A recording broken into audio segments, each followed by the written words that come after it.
Καλησπέρα σας κυρίες και κύριοι. Είμαστε μαζί με μία ακόμη εκπομπή Ευρώπη τώρα εδώ στο Thrakinet.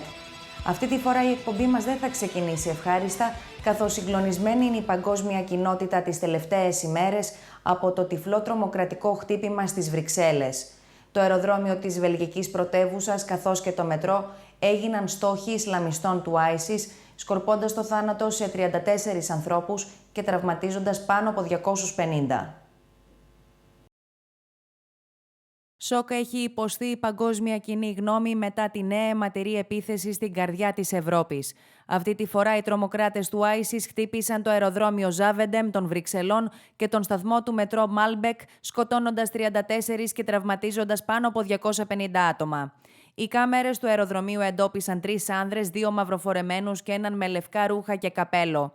Οι 2 πρώτοι εμβοβιστές καμπικάζι ανατινάχθηκαν σκορπίζοντας το θάνατο. Ο τρίτος που διαφεύγει εικάζεται ότι είναι ο άνθρωπος που κατασκεύασε τα γυλαίκα βόμβες της επίθεσης αυτοκτονίας. Οι βελγικές αρχές εντόπισαν ότι οι 2 μαυροφορεμένοι φορούσαν από ένα γάντι και καταλήγουν στο συμπέρασμα ότι ενδεχομένως εκεί έκρυβαν τους πυροκροτητές. Οι πρώτες εκρήξεις σημειώθηκαν νωρίς το πρωί της Τρίτης στο αεροδρόμιο Ζάβεντεμ των Βρυξελών στην αίθουσα αναχωρήσεων. Στο αεροδρόμιο επικράτησε ο απόλυτος πανικός με τον κόσμο να τρέχει πανικόβλητος να σωθεί. Το σημείο έμοιαζε με πεδίο μάχης. Τραυματίες και σπασμένα τζάμια στο σημείο που σημειώθηκαν οι εκρήξεις. Εκρήξεις σημειώθηκαν όμως και σε σταθμούς μετρό της πόλης. Αναφορές σε γαλλικά και βελγικά μέσα μαζικής ενημέρωσης θέλουν τον καμικάζι στο μετρό των Βρυξελών να είχε φτάσει με δεύτερο άντρα στο σημείο των επιθέσεων. Το εάν ο ενδεχόμενος συνεργός που φέρεται να εμφανίζεται στις κάμερες κουβαλώντας σάκο είναι και αυτός νεκρός ή όχι, παραμένει ασαφές. Η γαλλική Monde και το βελγικό RTBF επικαλούνται πηγές κοντά στην έρευνα και υποστηρίζουν ότι οι κάμερες ασφαλείας στο μετρό δείχνουν τον Khalid El Bakraoui, τον καμικάζι στο Μάλμπεκ, να συνοδεύεται από άλλον έναν άνδρα που κουβαλά μεγάλο σάκο. Κατά τη Monde, ο δεύτερος αυτός άνδρας αναζητείται από τις αρχές, ενώ το RTBF περιορίζεται στο ότι ερευνάται αν είναι ζωντανός. Επισήμως καταζητείται ο τρίτος δράστης του αεροδρομίου, ο άνδρας με τα λευκά στα πλάνα από τις κάμερες του Ζάβεντεμ, ο οποίος και είναι ο μοναδικός δράστης εν ζωή από εκείνο το σημείο και ακόμη δεν έχει ταυτοποιηθεί. Ταυτοποιημένοι θεωρούνται μέχρι στιγμής οι 3 καμικάζι, οι 2 στο αεροδρόμιο, ο Ιμπραήμ Ελ Μπακράουι και ο Ναζίμ Λαχραουί. Η ταυτοποίηση του δεύτερου δεν έχει επιβεβαιωθεί επίσημα, αλλά συγκλίνουσες πηγές σε αξιόπιστα μέσα μαζικής ενημέρωσης δείχνουν προς τα εκεί και ο Χαλίντ Ελ Μπακράουι στο μετρό. Και οι 3 ήταν Βέλγοι υπήκοοι, ενώ ο Λαχραουί θεωρείται ότι είχε διασύνδεση και με τον πυρήνα που ευθύνεται για τις επιθέσεις της 13ης Νοεμβρίου στο Παρίσι. Εκτάκτως συνεδρίασαν οι Υπουργοί Δικαιοσύνης και Εσωτερικών των 28 στις Βρυξέλλες στον απόϊχο των αιματηρών επιθέσεων στη βελγική πρωτεύουσα.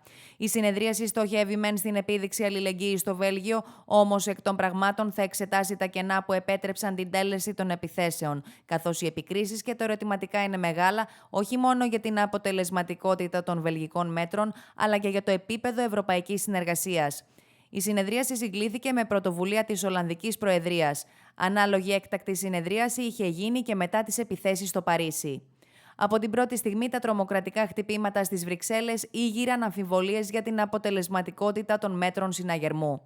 Επιπλέον, το ενδεχόμενο νήμα στο Παρίσι, που υπήρχε ήδη στην αντίστροφη κατεύθυνση και στις επιθέσεις της 13ης Νοεμβρίου, κάνει αρκετούς στην Ευρωπαϊκή Ένωση να αμφισβητούν την αποτελεσματικότητα του μέχρι τώρα πλαισίου στην ανταλλαγή πληροφοριών μεταξύ των υπηρεσιών των 28. Εξίσου ενδεικτικά είναι και τα πρωτοσέλιδα του ευρωπαϊκού τύπου και ειδικά του γαλλικού.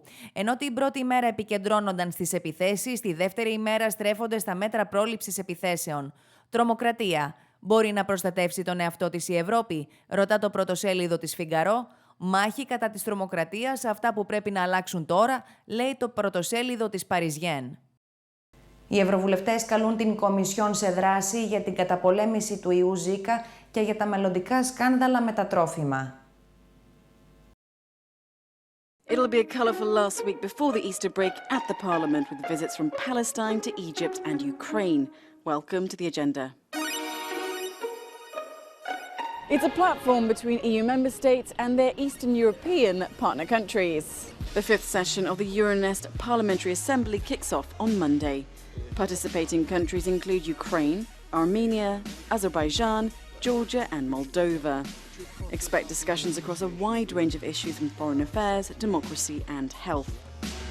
What we put into our bodies is important, but more important yet is knowing that what you think you're eating is really in fact what you are eating. 2 words: horse meat scandal. In its wake, voluntary labelling was introduced for food, particularly for processed meat. But MEPs from the Environment Committee want to go a step further. They want mandatory labelling.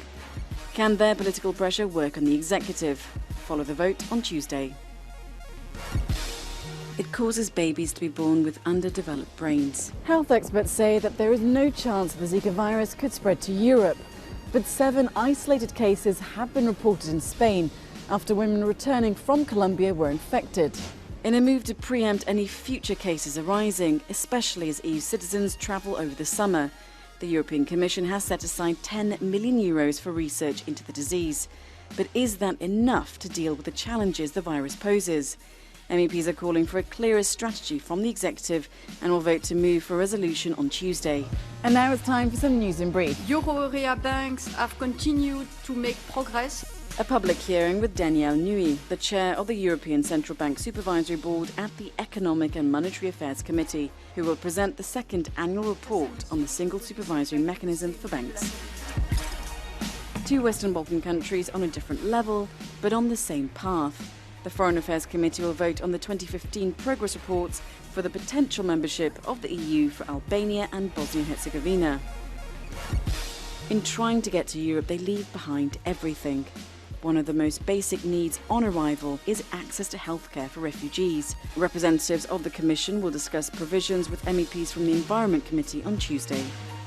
And finally, Tuesday will see state visits from the Grand Mufti of Egypt and the Foreign Minister of Palestine. And that's all we have for this agenda. Take care and enjoy the week.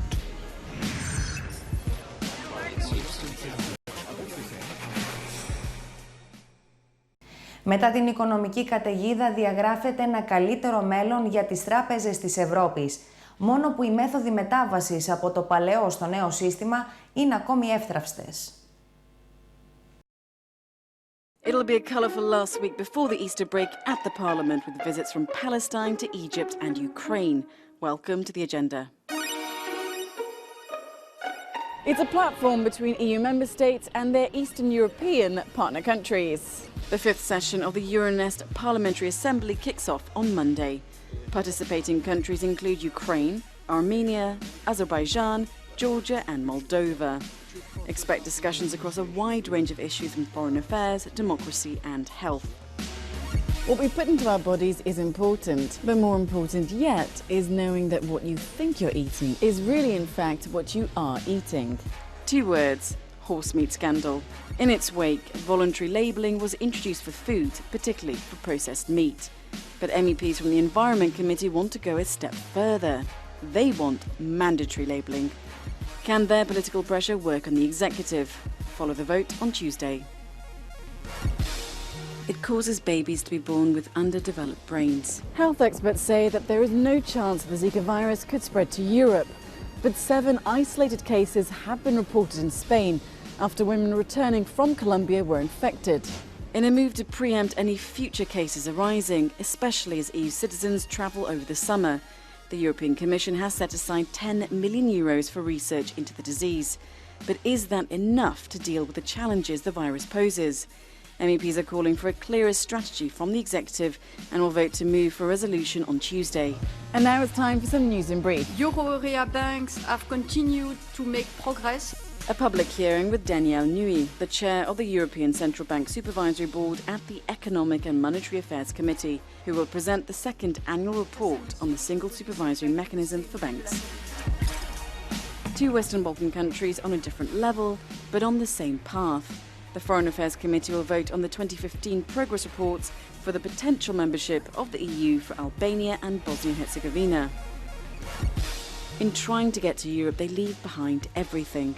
One of the most basic needs on arrival is access to healthcare for refugees. Representatives of the Commission will discuss provisions with MEPs from the Environment Committee on Tuesday. And finally, Tuesday will see state visits from the Grand Mufti of Egypt and the Foreign Minister of Palestine. And that's all we have for this agenda. Take care and enjoy the week.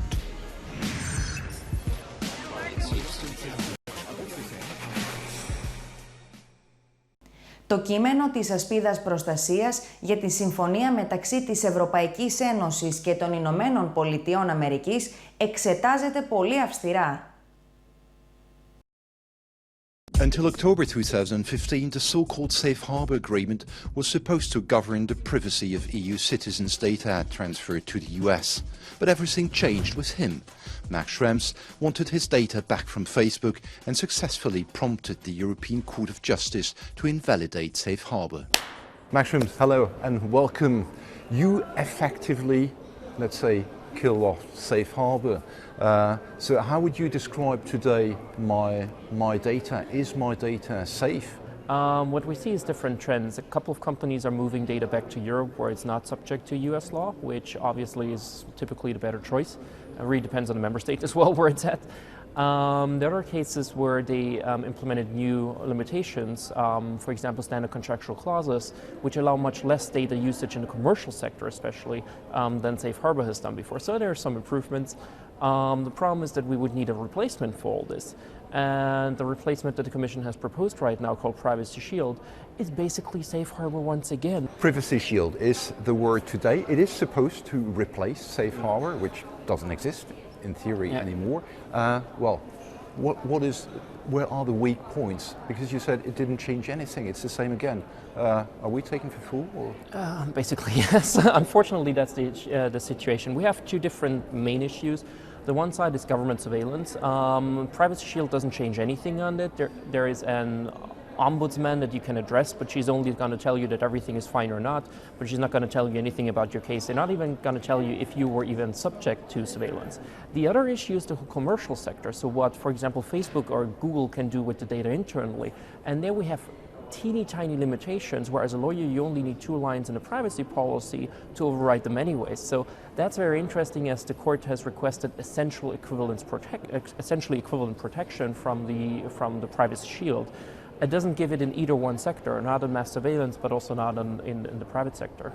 If we go back just to your years of fight against Facebook, of course Facebook it's not against Facebook, it's about the issue of data protection.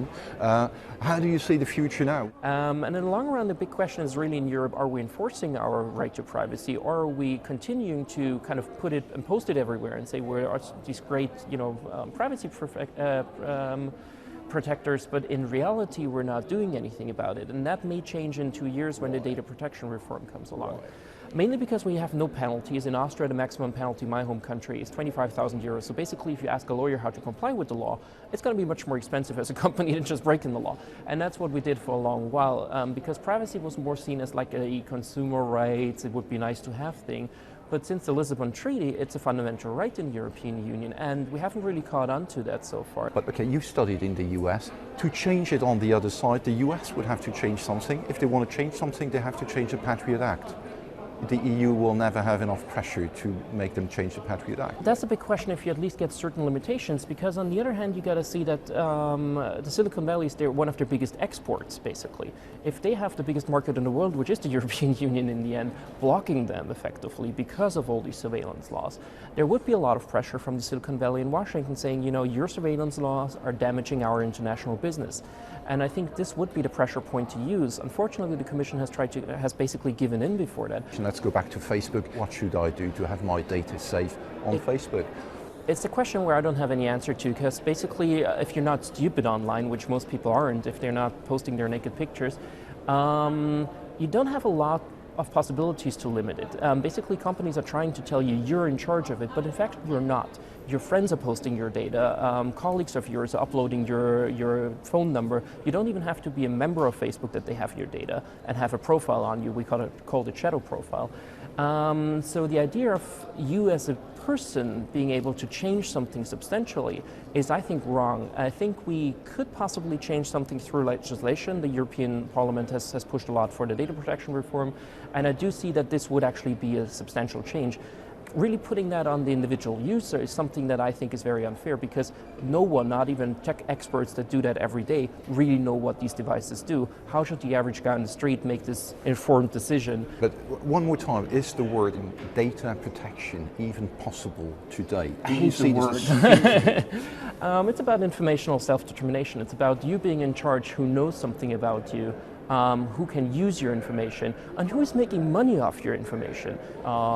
You should have all the choices. You could be as naked and not public as you want to be on the internet, but you got to make the choice. It's not someone else. Max Schrems, thanks a lot. Thank you.